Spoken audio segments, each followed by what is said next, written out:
안녕하세요. 통증의 난이사 김종민입니다. 오늘도 굉장히 유익한 내용으로 준비해 봤는데요. 바로 정말 흔한 질환 중에 하나인 테니스 엘보입니다. 테니스 엘보로 고생하시는 분들을 위해 중요한 5가지 팁을 알려드리도록 하겠습니다. 그 전에 먼저 테니스 엘보에 대해 간단히 설명드리도록 할 건데요. 테니스 엘보는 팔꿈치 바깥쪽에 만져지는 뼈 부분 근처에 나타나는 통증입니다.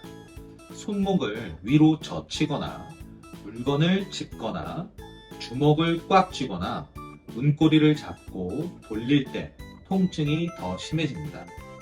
왜 이런 통증이 나타나는 걸까요? 간단합니다. 팔을 많이 써서 그렇습니다. 손가락을 펴거나 손등을 위로 젖히거나 주먹을 쥐었다 펼 때 팔꿈치 쪽에 근육이 움직이는 게 보이시죠? 팔을 많이 쓰면 이 근육이 뼈에 붙어있는 힘줄 부분에 염증이 생기는 겁니다. 그게 테니스 엘보입니다. 테니스 엘보라고 해서 테니스를 치는 분들에게만 나타나는 것은 아닙니다. 팔을 많이 사용하시는 분들이라면 누구에게나 올 수 있는데요. 키보드나 마우스를 많이 사용하시는 분들에게도 종종 발생합니다. 자, 이제 테니스 엘보의 중요한 5가지 팁을 알려드리겠습니다. 첫 번째는 제일 중요한 건 초기에 집중적인 치료를 받는 겁니다. 테니스 엘보는 초기에 집중적으로 치료를 받아야 하는데요. 가볍게 생각하고 초기에 적절한 치료를 받지 않으면 힘줄의 염증이 반복되면서 힘줄이 약해지고 그렇게 되면 만성화돼서 잘 낫지 않습니다. 테니스 엘보가 있다면 가까운 한의원에서 치료를 받으시길 바랍니다. 한의원에서는 주로 테니스 엘보에 침, 약침, 공침 치료 등을 시행합니다. 두 번째는 악화시키는 동작을 피해야 합니다. 아까 말씀드렸다시피 테니스 엘보는 팔을 많이 써서 생기는 건데요. 그렇다고 사람이 팔을 아예 안 쓸 수는 없으니까 최대한 피로가 덜 가는 동작으로 대체해야겠죠. 테니스 엘보가 있는 분들은 손등이 위로 가게 한 상태에서 물건을 들어 올리면 안 됩니다. 티슈 한 장도 뽑지 말라고 말씀드리는데요. 손등이 위로 가게 하지 말고 손바닥이 위로 가게 하거나 엄지가 위로 향하게 한 상태에서 물건을 들어 올려야 합니다. 실제로 테니스 엘보가 있는 분들은 손등이 위로 가게 한 상태에서 저항을 주게 되면 팔꿈치 쪽에 통증을 호소합니다. 마찬가지로 키보드나 마우스를 많이 사용하시는 분들도 손목이 손등 쪽으로 많이 꺾인 상태에서 타자를 치지 말고 손목 패드를 사용하시는 것이 도움이 될 수 있습니다. 세 번째는 보호대를 꼭 하시는 것이 좋습니다. 제일 좋은 것은 휴식이지만 테니스 엘보로 고생하시는 환자분들 대부분이 직업적으로 팔을 많이 사용하시는 분들이 많기 때문에 일을 안 할 수는 없고 팔을 써야 한다면 팔꿈치 보호대를 착용해서 힘줄에 주는 부담을 덜어줘야 합니다. 팔꿈치 보호대는 가까운 약국에서 쉽게 구할 수 있으니 꼭 보호대를 착용해주세요. 네 번째는 스트레칭과 얼음찜질을 하는 겁니다.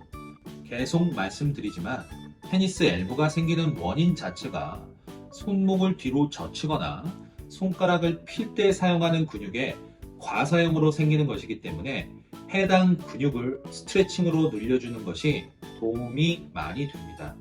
스트레칭을 하는 방법은 손목을 손바닥 쪽으로 굽혀서 팔꿈치 바깥쪽에 있는 이 윗부분의 근육에 적당한 자극이 올 때까지 손목을 굽혀서 정적인 자세로 반동을 주지 말고 15초씩 3번 정도 반복해 주시는 것이 좋습니다. 그리고 테니스 엘보 초기에 붓기나 통증이 심할 때는 매일 20-30분 정도 얼음찜질을 해주는 것이 도움이 많이 됩니다. 5번째, 마지막으로 테이핑입니다. 몸값이 수백억이나 하는 스포츠 스타들도 경기 중에 많이 하고 나오죠. 테이핑을 피부에 붙이면 근육의 긴장을 풀어주고 관절을 지지해주는 역할을 하기 때문에 굉장히 도움이 많이 됩니다. 여러 방법이 있지만 굉장히 간단하고 제일 중요한 방법만 알려드리겠습니다. 이런 테이핑은 약국에서 쉽게 구할 수 있습니다. 일단 테이핑을 팔꿈치에서 손목 길이만큼 잘라서 준비해줍니다. 테이핑을 붙일 때는 팔꿈치를 굽히고 손목을 손바닥 쪽으로 굽힌 상태에서 붙여주는 것이 좋습니다. 일단 테이핑의 처음 부분을 팔꿈치의 바깥쪽에 만져지는 뼈 부분을 감싸듯이 붙여주시고요. 테이핑을 붙일 때는 테이핑을 늘리거나 하지 않고 그냥 피부에 자연스럽게 붙여주시면 됩니다. 팔꿈치에서부터 엄지 손가락 쪽에 있는 손목 쪽으로 붙여주시면 되는데요. 쭉 잡아당기거나 늘리거나 하지 않고 자연스럽게 붙여주시면 됩니다. 테이핑은 굉장히 좋은 방법인데요. 다만 단점이 하나가 있습니다. 테이핑의 접착성 물질 때문에 피부가 예민하신 분들은 사용을 자제하시는 것이 좋고, 너무 오랫동안 붙여놓지 마시고 오전에 붙였다면 오후에 물을 충분히 묻혀서 살살 떼야 합니다. 자, 오늘은 이렇게 테니스 엘보가 있을 때 도움이 되는 5가지 팁을 알려드렸는데요. 다시 한번 말씀드리지만 제일 중요한 것은 초기에 집중적으로 치료를 받는 것입니다. 팔꿈치 바깥쪽에 통증이 있으시다면 가까운 한의원에 내원하셔서 치료를 받으시길 바랍니다. 이상으로 통증의 난의사 김종민이었습니다.